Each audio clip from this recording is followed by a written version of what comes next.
Mr Vango. He is trained by Sara Bradstock, who joins me in the studio for the first time. Sara, wonderful to see you. Thanks so much for coming in.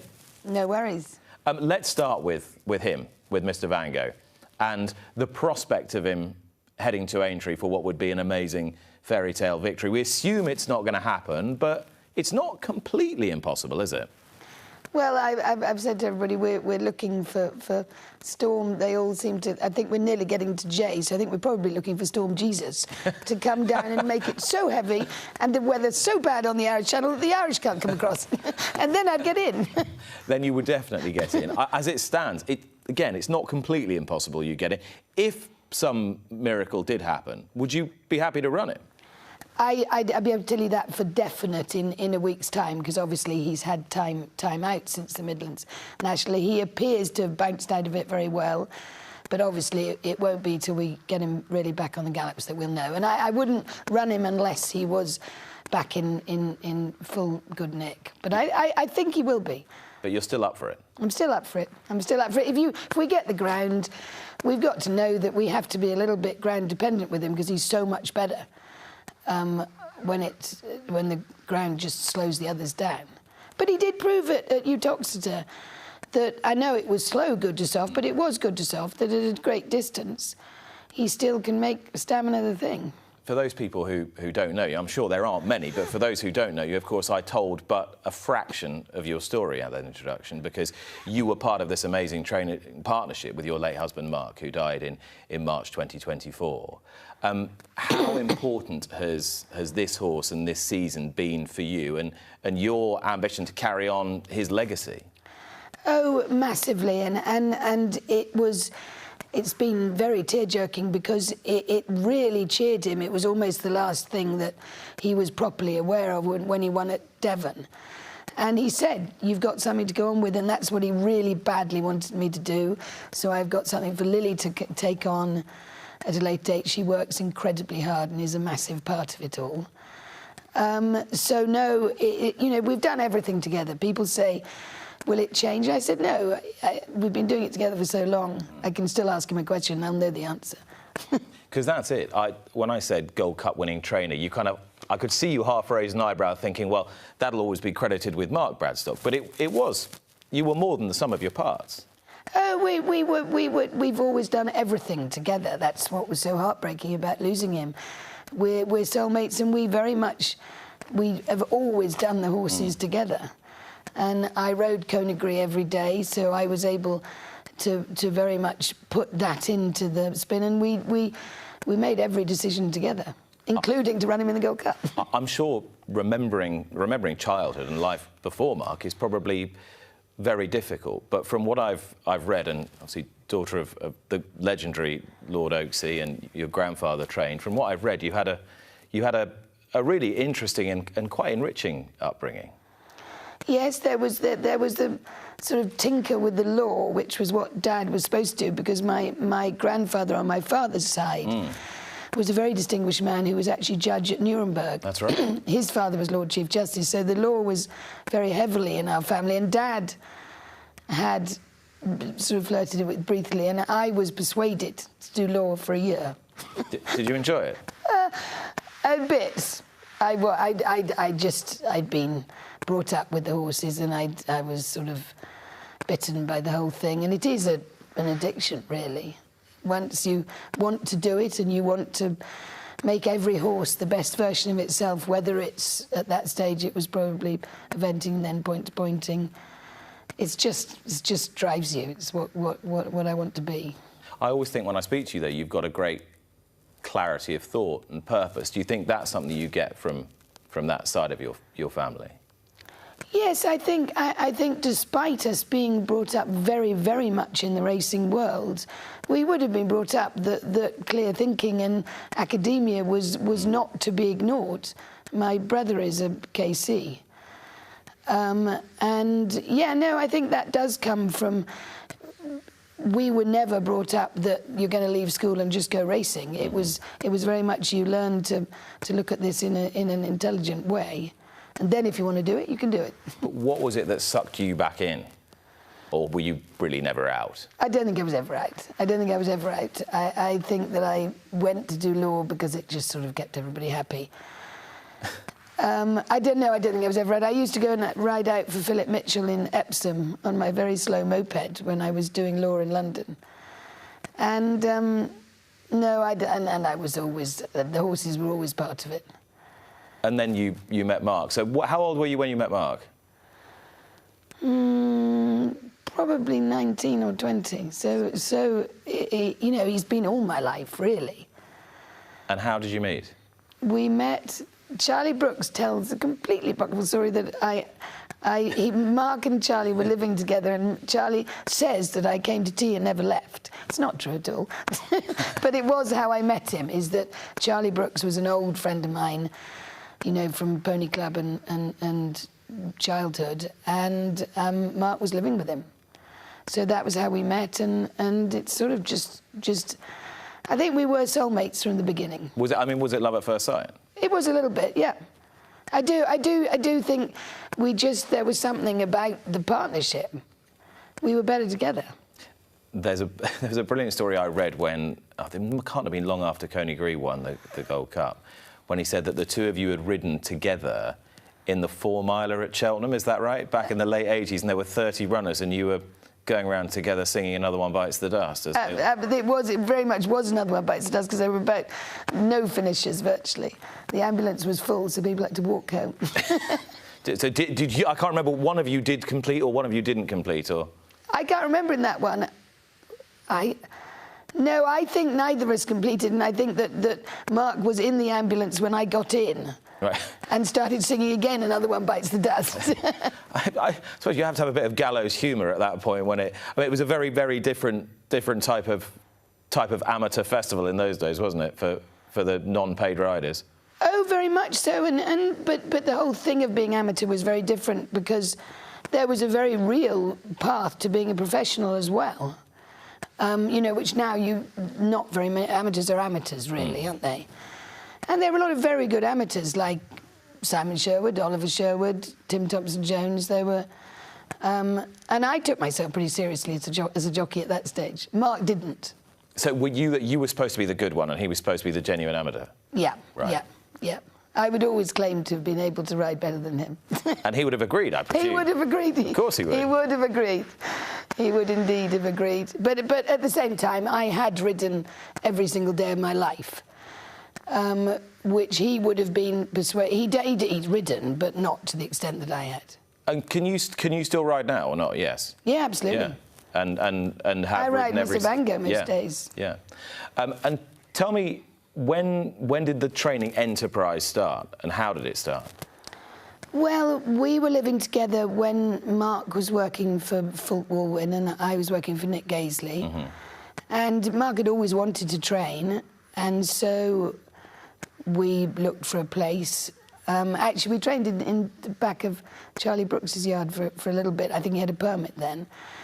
And then we built a yard, and it was always what Mark wanted to do, so obviously it was something I was very interested in as well. And that was it? And that was it. Away you went? And off we went. And somehow managed just never to be very commercial about it, because we never, even when we've won Hennessy's, Whitbread's, no, Bet365, I'm not allowed to say that, Gold Cups and everything, we've never managed to build more than 15 horses at the moment, because I let numbers slip when Mark was ill, because obviously I was looking after him. We've probably got 5 or 6. Is that something that has been completely by accident, though, or is there a bit of you that needs to have that connection with the horses, that it demands that you have a relatively select number? Very much so. I want to know them. You know, our whole point is making every horse the best version of itself. Mm-hmm. And really knowing everything they do, which with both Coneygree and Mr Vango has been completely vital part of their training. So, but what I'd like to do is build it up to 25, 30 so that it makes ends meet a bit easier, and still know every horse. I wouldn't, you know, I don't have any ambition to have 800 horses through my yard like some of these enormous battalions now. because I do want to know them, and I do want to feel that I am making the very best of whatever we can get our hands on. And you have done that as well. What was your philosophy? Do you have the same philosophy about looking after horses and training 30 years ago as you have now? I think that our basic philosophy was always the same, is that both Mark and I have a real deep and innate love for horses and wanting them to be happy in what they do and knowing them so that you know what makes them tick. And that started from the very beginning, and it's gone on and proved very useful as we got better horses. Proved that we really could make the difference to these horses, that none of them cost, well, Coneygree was bred from a 2 grand mare, and Mr Vango cost 30 grand, which when the big money is being thrown around, you can prove that you can make something of them. Coneygree, your Gold Cup winner, and his half-brother Carruthers, who you won the Hennessy with, they were bred by your dad from a... Well, that is a proper fairy tale, really, because we bought the mare for a song. Literally for a song. I think it was less than 2 grand to breed him something. You know, we thought we were going to breed him maybe a novice hurdle win around Plumpton. Plumpton probably shouldn't be mentioned, but it was really just a dream. And then there were a lot of jokes when Carruthers was born because he looked so tiny. And there was the great bet that Dad made with, I can't quite remember who, I think it was William Hidd, of £1 at something like 10,000 to 1, that Carruthers, this little shrimp of a foal, would win the Gold Cup. And I think it was rather challenging for them not to pay up a little bit, because he did win a Gold Cup. And Coneygree won the Gold Cup. The T's and C's should have included if half-brother wins, you know. Yeah, exactly. Quarter the odds half-brother, or... I don't think the bookies were ever going to go with that, but it was funny in itself, just because that was such a joke bet. It was £1 put in a cup. I love it. And then it sort of happened. You and Mark and your whole team put so much love and care into getting Coneygree to win a Gold Cup, more of which in a moment. But there was a piece that I read, I think Alistair Down wrote the piece in the Racing Post, and you said, we've had all this luck because Dad was so brilliant. Just tell me what you were thinking. I just think that Dad... People don't really completely realise quite what Dad gave to the sport.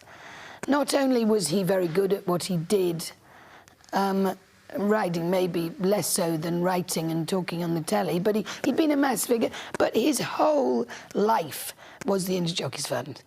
It was his idea in the beginning, and he gave his life to doing it, and that's a wonderful thing. You know, that's made a big difference to the sport, hasn't it? What was he like as your dad? Well, he sort of... It was like when he lost his memory. People used to say, you're so lucky he knows you. And I see he probably doesn't know me. He'd be smiling and saying hello to people he doesn't know all his life. he was a lovely, warm guy. He could also get very cross, because he was very competitive and he wanted everybody to win at everything. But, you know, he was, as it says on the tin, you know, he was a lovely, very special, very warm-hearted and very clever man. But is that where you get your competitive steel from? Because I always get the sense that even though, yes, you want to do things in your own way and you maybe have a more hands-on approach, it doesn't make you any more accustomed to finishing second. I still want to win. Yeah. I absolutely, we were brought up to win. There was no, oh, well done, darling. Well done for having a go. Yeah. You tried very hard. No, life was about racing on the beach and winning, and life in Dad's world was a competition. My mother used to complain about it sometimes, but hers was quite a competition, because her father would also have been a competitive and colourful trainer. Because he was a trainer as well. He was a trainer as well. And most people won't go back, their memory won't go back that far. So tell me a little bit about him. He was a wonderful eccentric, sort of very, very clever at laying out a coup, and a very, very unlikely, very good friend of Fulk Walwyn. And his name was? Ginger Denniston. That's right. And he was a very, very colourful character. I never forget the day when Mum had a rather posh dinner party going on at home, and Ginger turned up, and she tried to lock him out but failed to. He ended up sitting on the dining room table, aged 70 probably, trying to do the lotus position. And my other story about him, which is quite amusing, was when I rode at Lark Hill, and I was riding for Bad Manners, if you remember. John Manners, of course, yeah, yes. Absolutely, and he quite fancied this horse, but he said it is tricky at the start, so jolly well get off. Anyway, I've been riding racing where you could say no, sir, at the start. You can't do that pointing. So he got me left. So I went past the start saying, call yourself a starter, and got had in by the stewards for bad language. And Captain Forster was the chairman of the stewards, who also knew Ginger. And he said, well, you know, I mean, it's just absolutely appalling. This is what happened when you allow women into racing. You know, I don't think I can... Tell me a gentleman jockey who would have that sort of language. And I said, what about my grandfather? And this great smile came over his face. He said, yes, we'll put it down to bad blood. And, of course, then you ended up training out of Captain Forster's old yard, yeah. Indeed, we did. And it is all that was very much where we came from, because we lived in Ardington, just the other side of Wantage, and Mum, obviously, Ginger's yard was in Letcombe Bassett. Letcombe Regis. So, but you have, and when people say you have it in the blood, it is entirely distilled. You have the sort of DNA to make the greatest trainer. And you and Mark trained a Gold Cup winner in Coneygree. That story will never be anything less than extraordinary. You know, we know he was a half brother to a Hennessy winner, so he was by that time bred to be a very good horse. But in terms of the sheer endeavour that went into producing him for that day, can you talk me through the roller coaster of risk and reward and the amount of single-mindedness it took to actually get him to line up, never mind see him win the race? Oh, it was a fantastic roller coaster, because he was, like, there's a sort of thought in racing that good horses are always the ones that get hurt. He was part of that and not, because as a baby he got sweet itch, which made him look like a pony club pony. He got into a greenhouse. So he had quite a colourful life at Oaksey. He came to us and he was very hot, but that was all okay. He got his first stress fracture as a 4-year-old because his very long back legs, which were slightly longer than they should have been, were his strength and his fragility. And so he spent that time off. Then we got him going, and he never was particularly fast at home. He wasn't sort of just a real galloper like Mr Vango. He had a bit more pace than that, but you had to slow. You know, things had to be kept on the bridle beside him. He wouldn't be fast at home. And could you tell straight away, as soon as you get on one, can you tell whether the horse is any good? No, not really, but because when they are real gallopers like that, they won't fill you with these great feeling of acceleration. But what I can tell, having had these wonderfully good galloping, staying chasers, is the feeling that you can go at what they think is flat out, and you know that there's more. And that's the very good feeling of something that's got real stamina. They have a real relentlessness about them. And Coneygree, as a baby, when he was very badly behaved, you couldn't make him tired. So that didn't make me realise at the time. We just thought he was very difficult to stay on. But you could not make him tired. And then he started to win. He was a real beneficiary of the beginning of all the wind operations, because he had several. And his wind was rotten. And several of different types, or would you carry on doing the same thing? He had everything. He had a tie back, a tie forward, and a pallet cautery. He definitely had a real pallet problem. And Jeff Lane was massively helpful with him. And then his epiglottis got stuck at one stage. His throat was a problem. And do you think that really we need to be tailoring these sort of breathing procedures to horses that really need them, that we're maybe a bit handy with it for horses who perhaps don't need it so much? I think it's a little bit of a danger that when a horse doesn't perform that it's very quick to reach for the knife, and we've got to remember that it can make them aspirate. You know, you're tying back their vocal cords to let more wind go down there, but it also can mean their food goes the wrong way. So it's not, I think it must be done. There are plenty of horses that make a noise that are very able and probably wouldn't be made any better with a wind up. Obviously, well, look at Coneygree. He wouldn't have been as good as he was without the wind-ups. And yet I feel that there are a lot of horses that just get wind-ups. Because horses have always made a bit of a noise. And people used to have to think about it before they went to Jeff Brain and had their hob day many, many hundreds of years ago.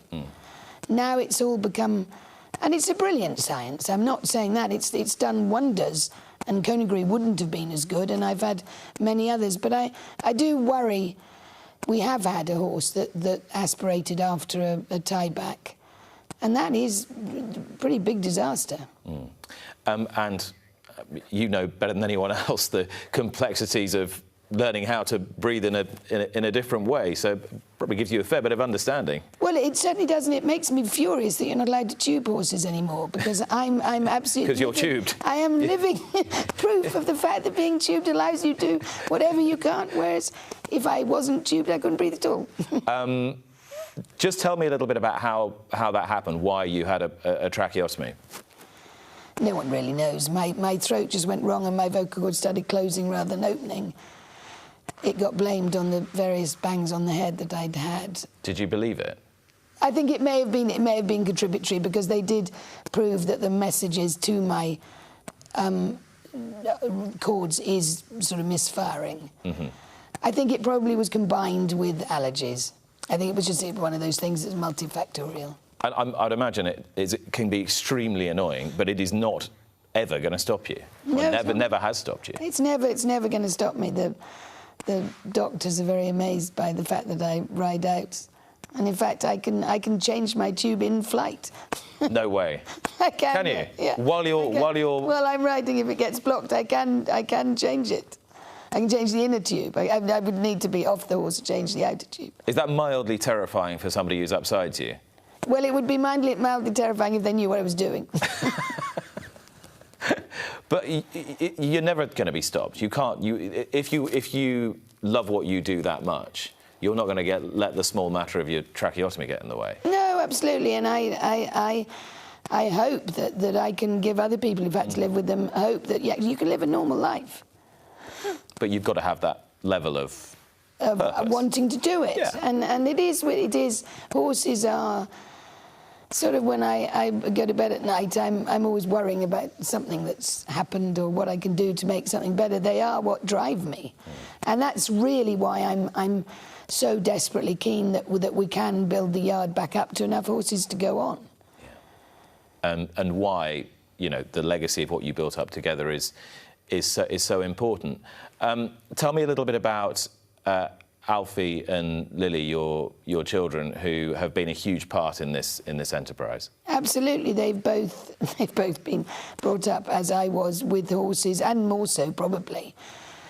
And both have ridden for Great Britain. Alfie show jumping and eventing, Lily eventing, having had a horrible accident and been very hors de combat for a while. And Lily is a massive part of what we do now and works harder than anybody could work, really, in order to be able to make it all happen.